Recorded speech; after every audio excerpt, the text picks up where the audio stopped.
اور وہاں پر تمہیں 2 مہینے لگ سکتے ہیں، زیادہ سے زیادہ 3 مہینے بھی لگ سکتے ہیں، جتنا وقت لگے، لیکن اس کمپنی کو تم اپنی کمپنی کے ساتھ لازمی ملانا۔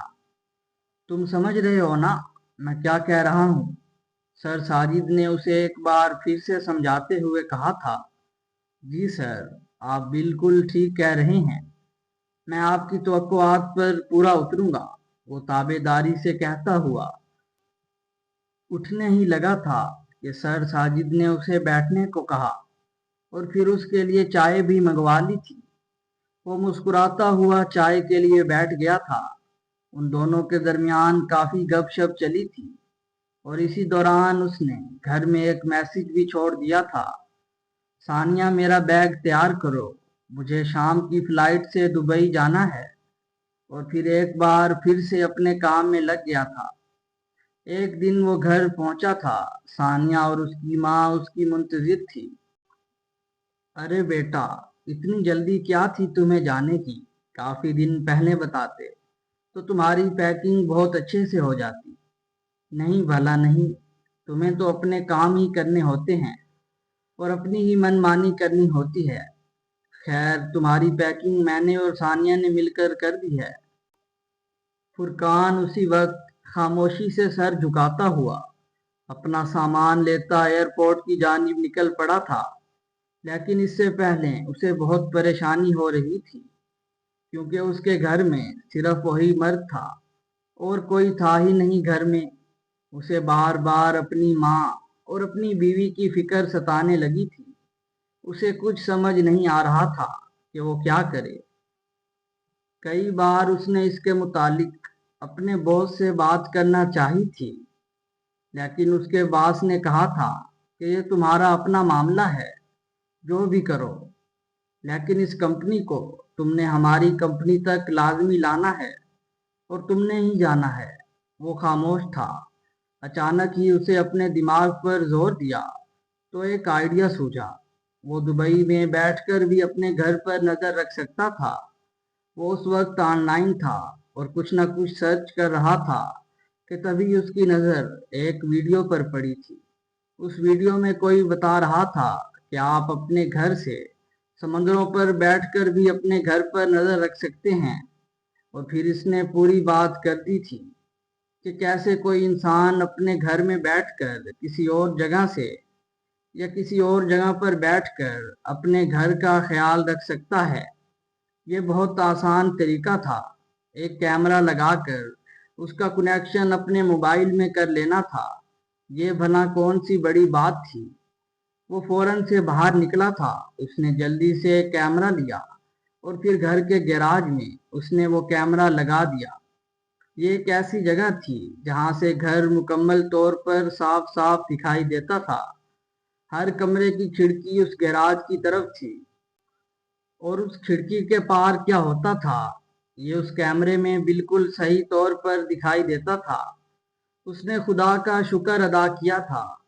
بس 2 مہینے کی ہی تو بات تھی۔ اس نے ویسے بھی سوچا تھا کہ اگر کام جلد سے جلد ختم ہو گیا تو وہ گھر واپس لوٹ آئے گا، لیکن وہاں پر بیٹھ کر اگر زیادہ وقت لگ بھی گیا تو وہاں پر بیٹھ کر وہ اپنے گھر کی نگرانی کر سکتا تھا۔ لیکن یہ سب کچھ اپنی ماں اور بیوی کو بتانے کا اسے وقت نہیں ملا تھا۔ اس نے اپنا بیگ اپنے کندھے پر رکھا اور جلدی سے گھر سے باہر نکل گیا تھا۔ سی ایف کرنے کے لیے ثانیہ نے اسے کہا تھا، لیکن وہ نہ مانا تھا، کیونکہ پہلے ہی بہت دیر ہو چکی تھی۔ اس وقت تو 5 بج رہے تھے اور 7 بجے اس کی فلائٹ تھی۔ ایئرپورٹ پر پہنچتے پہنچتے اسے 1.5 گھنٹہ لگ جانا تھا۔ خیر، کافی دیر بعد وہ ایئرپورٹ پر اترا تھا اور اس نے گھر کی اور کیمرے کی وہ لوکیشن چیک کی۔ فوٹیج صحیح سلامت آ رہی تھی۔ اس کی بیوی شاید کچن میں بنانے کے لیے گئی ہوئی تھی اور اس کی ماں اپنے کمرے میں آرام سے بیٹھ کر تصویر پڑھ رہی تھی۔ یہ کھڑکی سے واضح دکھائی دیا جا سکتا تھا۔ اس نے خدا کا شکر ادا کیا اور اپنے موبائل سے وہ فوٹیج آف کرتے ہوئے موبائل کو اپنی جیب میں ڈال دیا تھا۔